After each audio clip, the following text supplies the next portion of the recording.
Hey, what's going on, fight fans? Hey, this is Coach D, the Wild Man, coming at you again. You know what I do, Fight Camp Promotions. I bring you the best interviews, the best stories. You know what? I think I might have absolutely the best story to tell you right now. We have basically a rags to riches story. You know, a man who makes good on his promise. He says he's going to get into the sport, stay in the sport, and one day make it to the big show, which is the UFC. And guess what? This man has done it. I am talking about one Joe Solecki.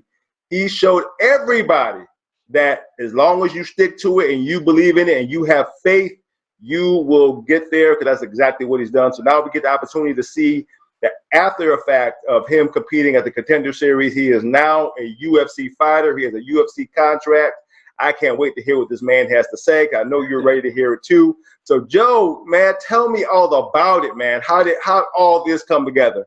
Yeah, I mean, last time we spoke, I had just gotten the call and I had gone for the pre-production stuff, I think. Came back and started fight camp, and we knew the opponent way ahead of time. We knew the date way ahead of time. And it was just a long, grueling camp, man. It was every camp, I'd say, and I think it should be this way, is the hardest camp I've ever done. That's a cliche thing, but I think if you're doing things right, it should be. And this was no exception. This was by far the toughest, the most work we put in.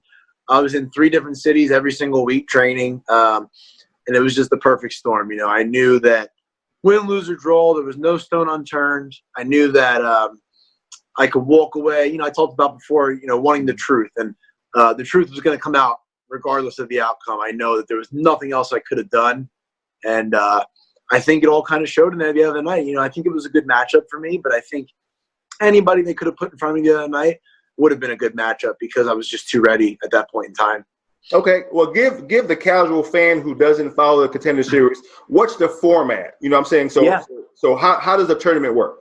So the way it is, and there's been some confusion on this and the Ultimate Fighter, right? So the Ultimate Fighter, you go out there, you live out there for 6 weeks, you're isolated.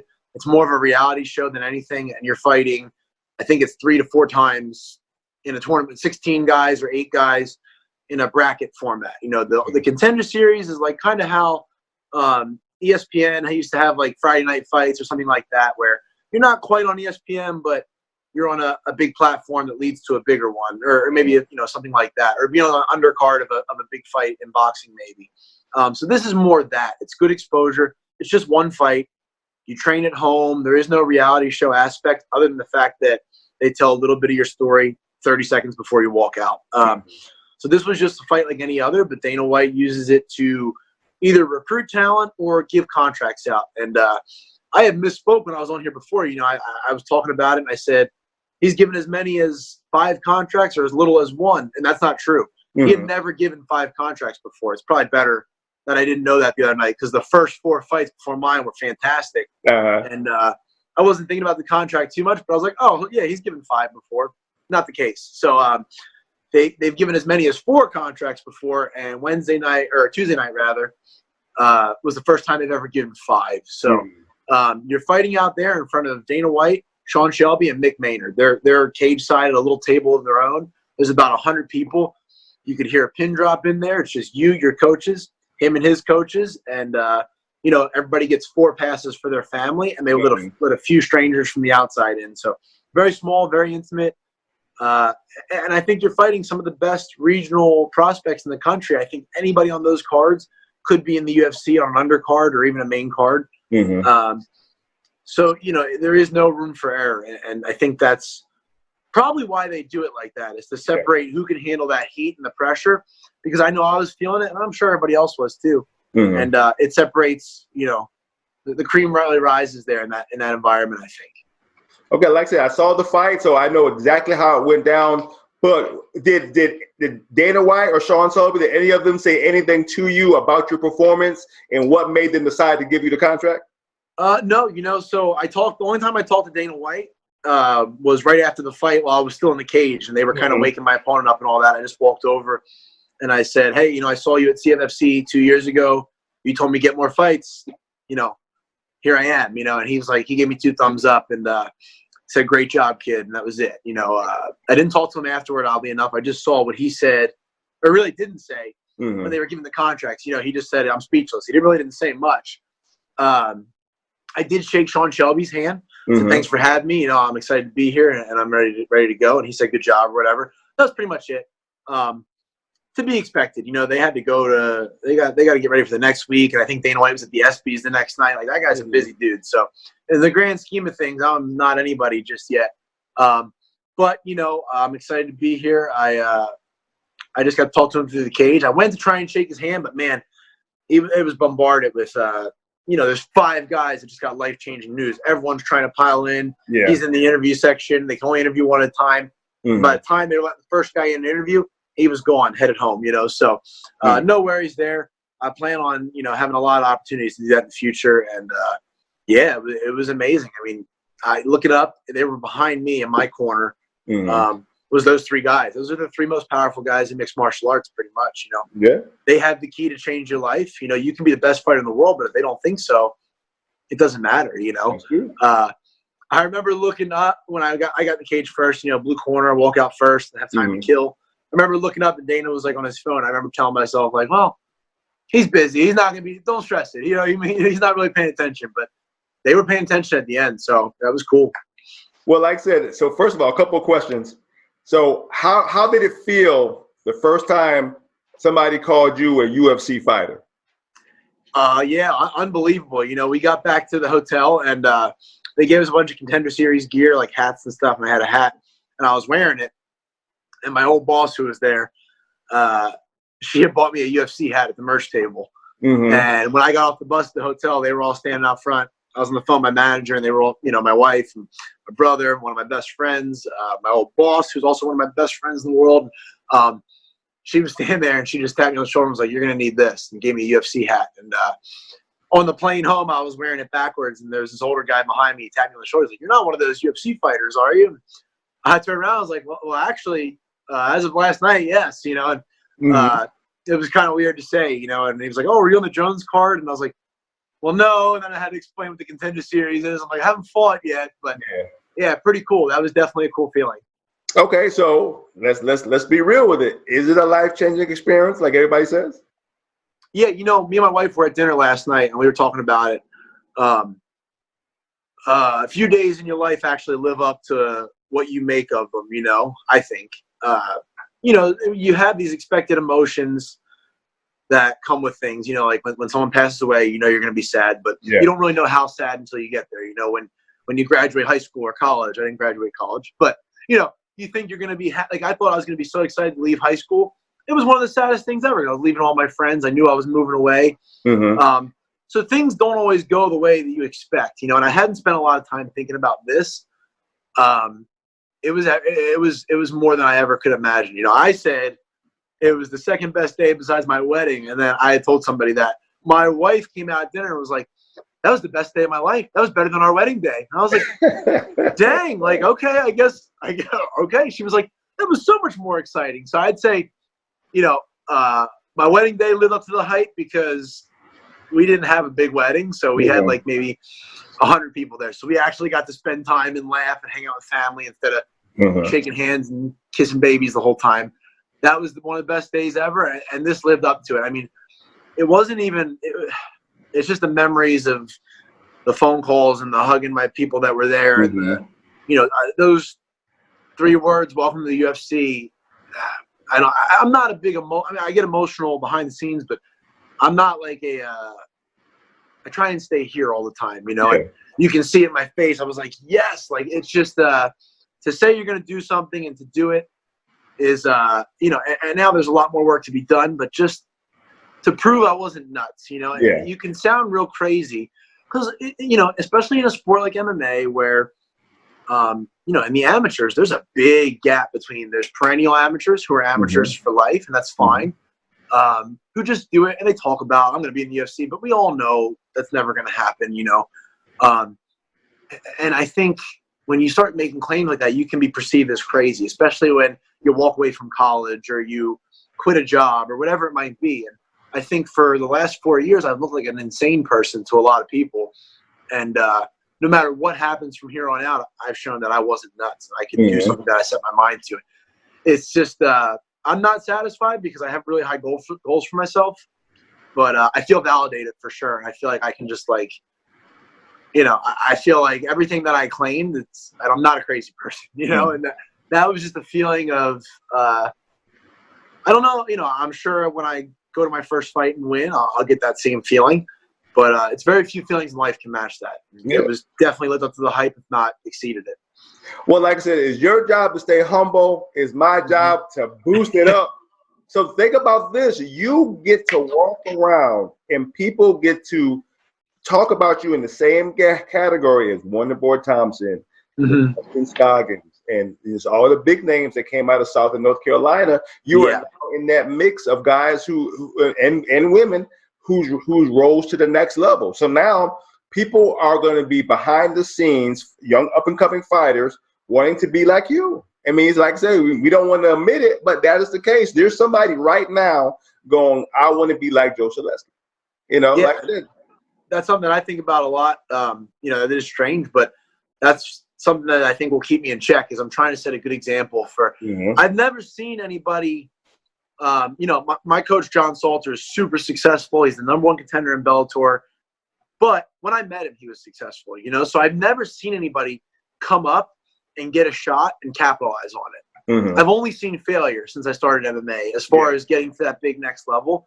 And that was something that I think mentally really tormented me leading into this, is until you've seen it done, you don't know that it can be done. And I really hope that because people knew me, when Wonderboy was coming up, I didn't know him because I hadn't been fighting. I wasn't living in this area, I don't think yet. And probably the only people that knew him then were people in his school or in his town. And, I'm sure there's other people from North and South Carolina that made it, but I'm hoping that it's going to show, because a lot of people knew me from the local jiu-jitsu scene and local fights, because I spent so much time competing in South and North Carolina, that I'm hoping it really can show that I'm nobody special, man. I'm not an athletic freak. I worked hard. I think I have developed myself into a decent athlete, but I'm no freak. I'm no special talent.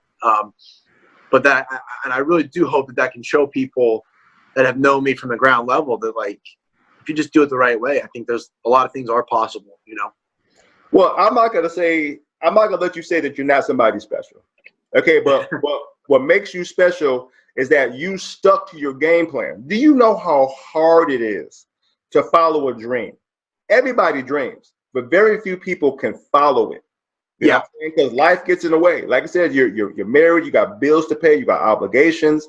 At any given moment, the wrong kick or the wrong punch can put you out of the game on a lot of levels. Not just being able to fight, but maybe not being able to work and things like that. But you look past that. You didn't let that be a hindrance, and you still persevered until you got the call, and then you walked in there and you took that one opportunity that could have went another way entirely and made it count. And you could only make it count through your own efforts. No one could give you it once the cage door closed. You had to go and take it, and that's exactly what you did.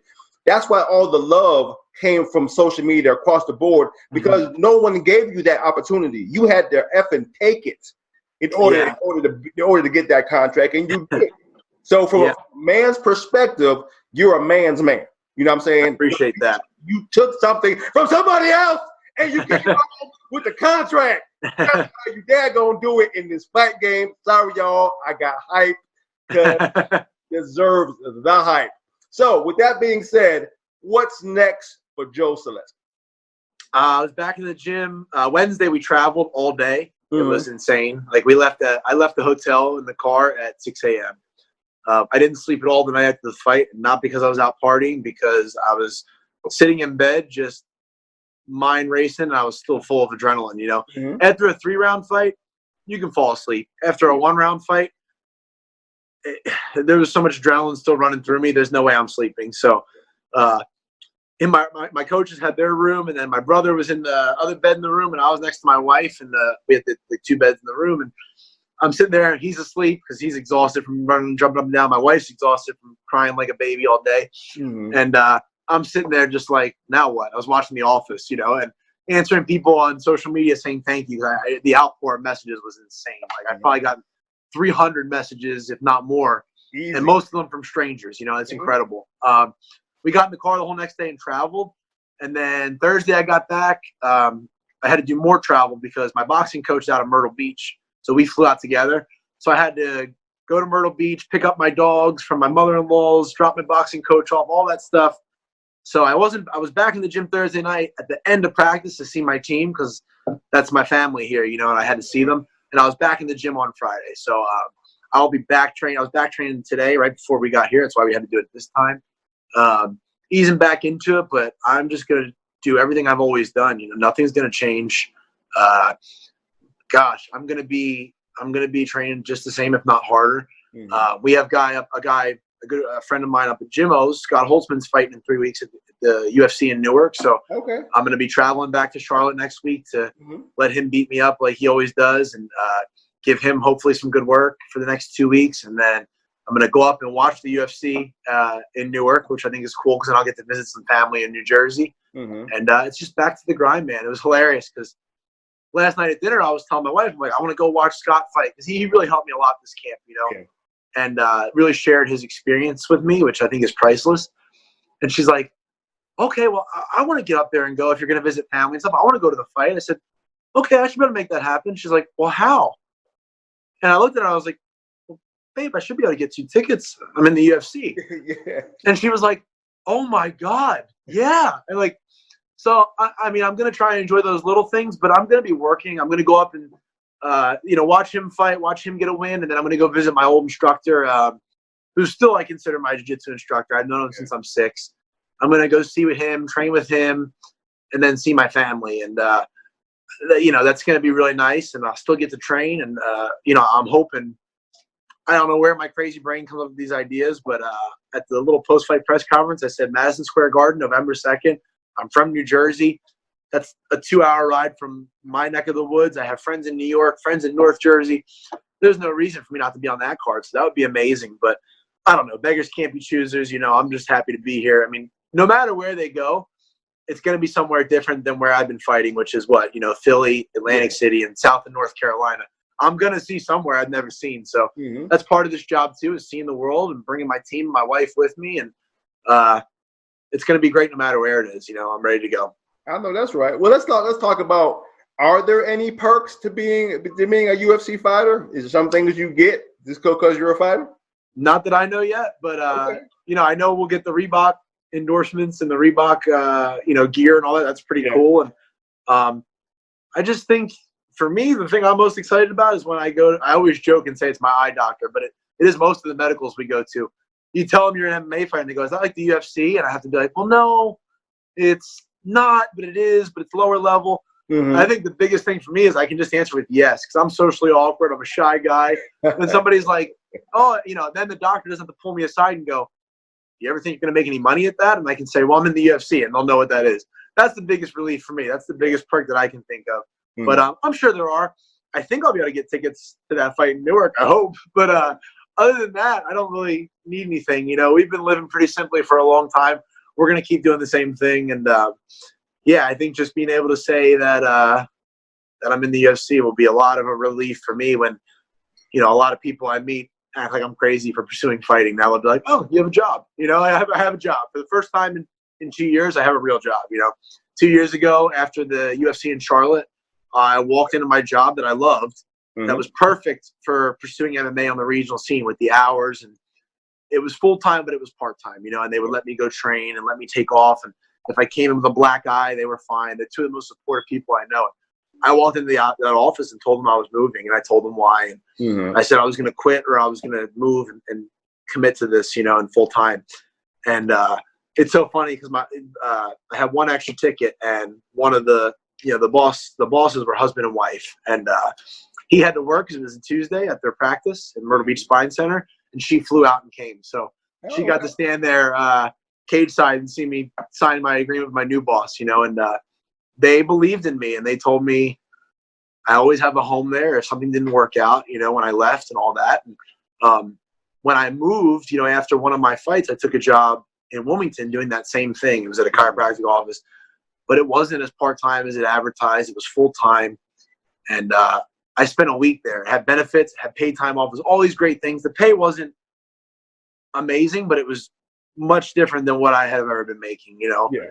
And I wasn't able to get to training on time that whole week, and I wasn't able to train 3 or 4 times a day like we normally do, and I quit, and that was one ballsy move that I was laying in bed feeling like a piece of crap about, as far as me and my wife and all that. And she was like, "Do it. You're not training. This is stupid." But for me, I just felt guilty, and now I have a job again, so that's probably the biggest perk.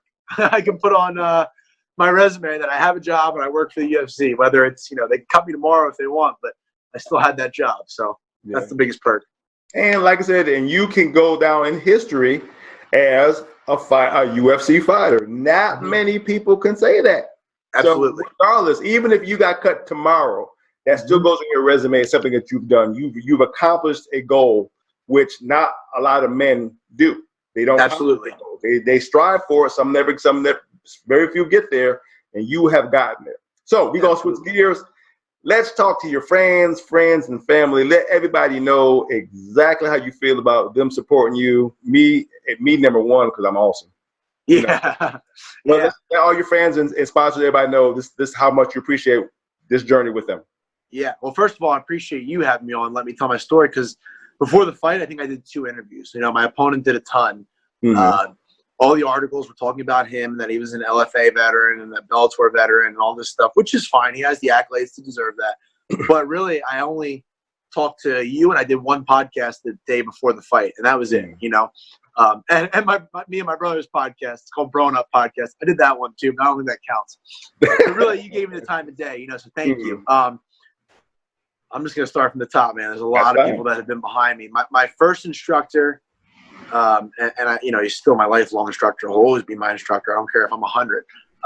John Hassett is one of the best people I've ever met in my entire life.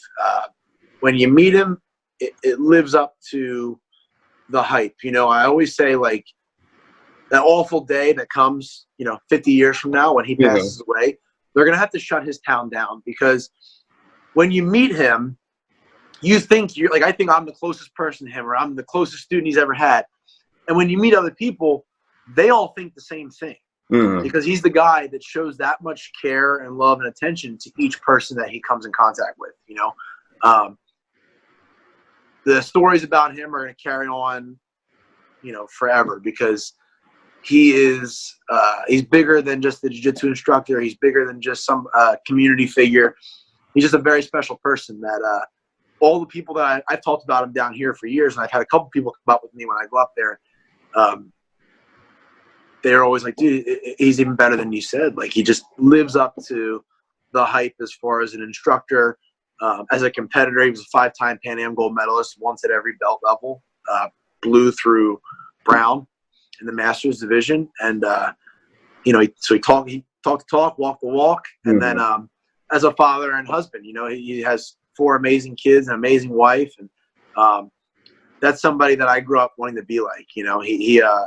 He saw how passionate I was about training, and even though I was absolutely awful, he put a lot of time into me because I cared. I don't think he ever saw any benefit of it. And even now, every time he says something to me, it's privately. He doesn't go boasting and sharing everything on Facebook saying, "This is my guy, I taught him." He just reaches out to me privately, which I think says a lot about his character. Is he's in it to change lives, not to change his life.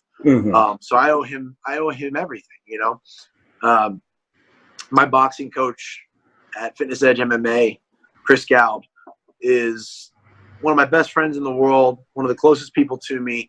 It's funny because I saw him in the gym years before I even started fighting. And I asked about him, and he asked about me to the same person, and we never crossed paths or talked. And the guy that he asked about me was like, "Oh, he just wants to do jiu-jitsu." And the guy I asked about him was like, "Oh, he doesn't really work with many fighters." And we just never crossed paths, And I'd seen him work with some people, and I was just like, "It's not for me." Like, but they were telling him what they wanted to do. I was like, if I ever did do MMA, I'm not working with that guy, because they were telling him what they wanted to do, as far as like, "I only want to do this. I don't want to do the combos you say." And when I ended up fighting back at Fitness Edge MMA, we linked up, and it was just ever since. And he's one of my best friends in the world.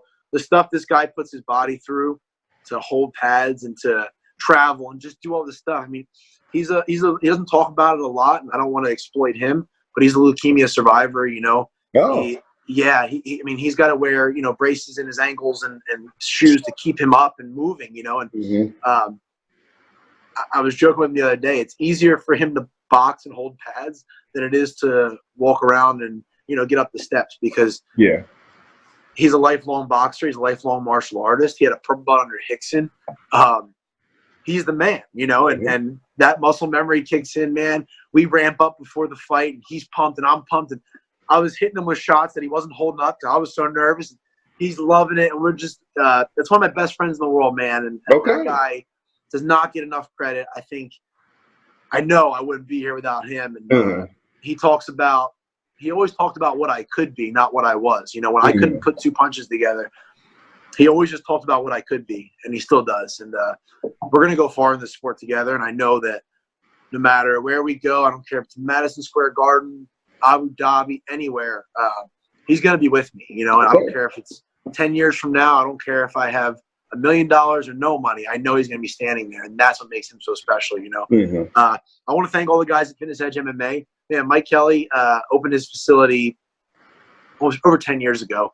It's the best facility in the Grand Strand, which, you know, that Myrtle Beach area, and it's world class. We went to PI, and we're laughing. I go, this is nothing I don't have access to at Fitness Edge, you know. I mean, they have some their recovery stuff we don't have, but as far as training and knowledge, he was out there on fight day working with Bo Sandoval, the S&C coach there, working with fighters. And it wasn't him just – he was learning, continuing education, but Bo was giving him clients that are in the UFC to work with, because that guy knows his stuff, you know. And he opened the facility, man. We have fighters out of there that, you know, everybody knows in the South North Carolina area, Cliff Davis, Cody Jones. I wouldn't be in the Carolinas if it wasn't for Cody. I moved down here looking to compete in jiu-jitsu still. You know, fighting wasn't an option at that point in time in my life. And there was no competitive jiu-jitsu. I was ready to move back. I had my stuff packed at Christmas break. I was going to transfer back to Jersey and just go to community college there. And I met Cody. And I trained. He had a warehouse at that point in time. We rolled. And he would do as much jiu-jitsu as I wanted, even though he was fighting. I met him and a guy named Jeff Smith. And I got back home for a weekend to see everybody. And I said, man, I don't need to move back. I have guys that I can train with. And he kept me in Myrtle Beach. And I have no doubt he'll be on the Contender Series or in the UFC or in Bellator really soon. You know, Tomar has been great. Everybody at Fitness Edge, man. Jordan Weeks. I've had a great support system there, and they've been so great. You know, there's no secret that I moved out of Myrtle Beach 2 years ago or a year and a half ago to train with John Salter. I would not have won the other night. I would not have won my last two fights without training there. My wrestling has gotten so much better from him. My jiu-jitsu has gotten so much better from him, and my faith. And I think that's a very underrated aspect, at least for me. I was growing strong in my faith when I left Myrtle, when I was getting ready to leave Myrtle Beach, but it was on my own, and I had no guidance, you know. John Salter is the example of what an MMA fighter that's not trying to go the Conor McGregor route should be like, you know. He's a humble, smart person, but an animal, you know. And, you know, he sat me in the office 2 years ago, and he said, you're going to get a shot. It's just a matter of if you're going to be ready when you get it. And my job, if you move here, is to make you ready. And he's done that for me, man. And him and his wife have been absolutely amazing for me and my wife, because they went through this. You know, he was in the UFC at 24 or 25 years old. I saw him. I've only been to one UFC before Charlotte. It was my 17th birthday in Boston, and I watched him, and I was cheering against him. He fought a Miller brother from Jersey. So I was screaming for the Miller brothers, you know. And oddly enough, he came to Fitness Edge because Mike's always bringing in the best, and he taught a seminar. And I was hooked, man. I knew I had to go there. He's made me so much better as a person, as a fighter. You know, just everything that I need, I know I can go to for him, be it financial advice, whatever. He's the guy that he's the complete package. And I think that if I didn't have somebody like that to look up to and keep up with, you know, it's very easy to get lost in the sport. So I really can't thank them enough. And I know my wife can't thank his wife enough, because she's been there, man. They've been through the struggle, same age, the same everything, you know. They've moved across the country to train. They moved back and all these things. And we have very parallel stories, and he's been fantastic. And the other coach at Salt Dog Jiu-Jitsu, Corey Crumpler, I jokingly said in my post-fight post, I hate Corey Crumpler, you know. I do. When I train with him, I absolutely hate him. We're done, and he's the nicest guy, man. He's helped me. And like I said, he even gave me a compliment once. So he's, you know, thank those guys for sure, man. Everybody that talked about jiu-jitsu, all of the students, man, we have a killer team, and it's just been fantastic. You know, I want to thank my brother for coming out. My brother is my first training partner my whole life, literally. I have called that guy screaming. I have called that guy crying. All the above, man. And he has had my back through thick and thin, man. It's been unbelievable that he's believed in me. And, you know, he's the opposite of me. You know, he's educated, and he's smart, and he's outgoing. And it's so funny to have his approval because he's a doctor of physical therapy. He's got a great job, and he's so successful. And for him to tell me while I was coming up as an amateur and early pro that I was successful in his mind, it really kept me going. You know, that somebody that I've looked up to my whole life, you know, said he looked up to me, and that's unbelievable, man. I want to thank my buddy Ali Alreida. That guy has believed in me when I was doing jiu-jitsu. It was telling me to fight. You can go to the UFC. You can do these things. He was cage side Tuesday night. I want to thank the Gamba Corda family. They own Myrtle Beach Spine Center. They were my employers, and they're two of my best friends in the world and two of my biggest mentors. It's very much like I said about John Salter. You know, they don't train, but their kids do, and they're animals. But with life, I can go to them with anything, and I know I'm going to be steered the right way. You know, they told me to do this if it's what I needed to do, and they told me I had a home with them if I needed it. And I can't thank them enough, man. It's been amazing. There's no secret that the biggest person in my life is my wife. I would not be here if it wasn't for my wife. I waited. You know, I didn't date a lot. I didn't go out a lot. It just didn't seem like it made any sense to me. I didn't think I'd ever really worry about any of that. And when I found her, I knew. We got in this 3 weeks. We were into dating when I took my first fight, and I told her what I thought it would entail and how miserable it would be, and I was going to be broke, and we were going to be tired. We weren't going to see each other, and she was in. You know, and it sounds like a broken record, but it's the absolute truth. You know, and I think everything goes to her. You know, it's funny. I had somebody I was pretty close with a long time ago got really, really mad at me after I won the stupid amateur title in New York. You know, it's not stupid, but it's a great promotion. But it's just like, in the grand scheme of things, I thought it was a world title at that time, you know. And I thanked her after my post. And he freaked out on me. And he called me every word in the book and said I was worthless. I needed to get my head out of the clouds. And if you think this girl has anything to do with your success, you're absolutely insane. And you're an even bigger, you know, beat than she is.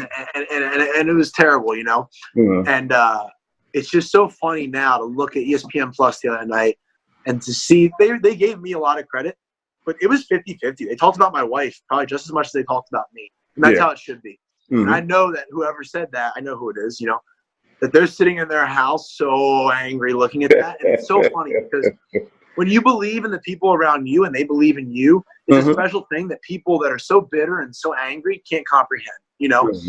And this isn't me giving time to somebody that's been negative, but it's just saying that I knew that anything I had was a result of her because we're in this together. And man, I'm telling you, when I joke and say I've been broke, it's not joking. You know, I've been broke. She's covered me.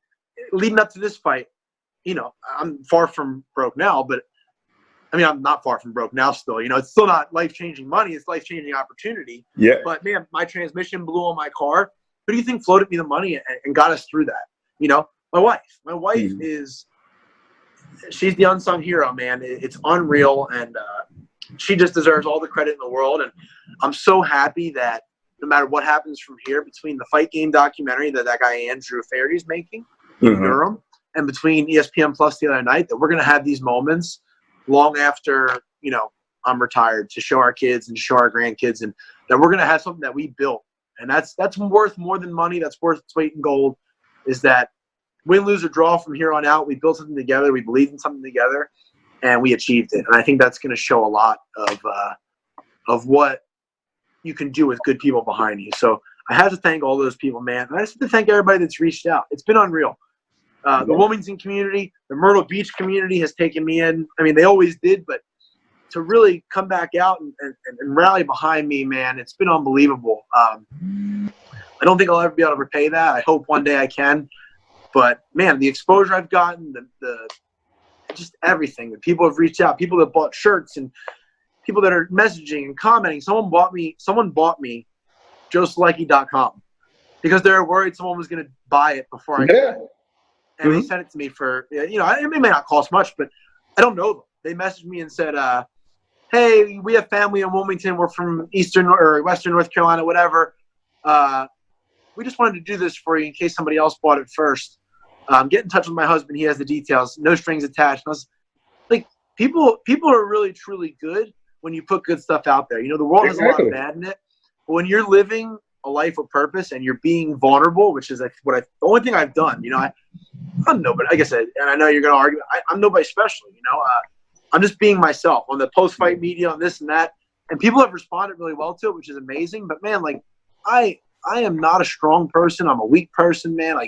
I deal with anxiety. I've dealt with depression. I've gone to therapy. I am far from this hero. It's just I've been honest with people, and I'll always be honest with people. And I think that people can relate to that a lot more than somebody that seems like this unattainable character, And people have reached out to me and really taken me in, and I just can't thank them enough. And I know there's a lot of people that I'm missing, but I want to thank, besides John Hassett, I want to thank everybody at Hassett Jiu-Jitsu. They've reached out a ton, man.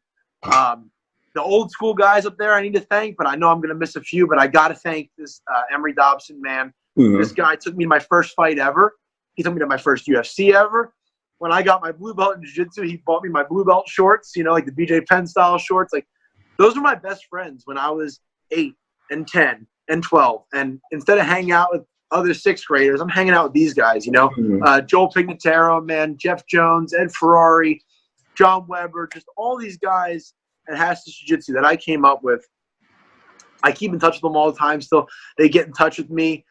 John Battle, Andrew Richardson, who's going to be in the UFC soon. He trains the Team Alpha Male. He made his pro debut not too long ago. He's going to be in the UFC soon.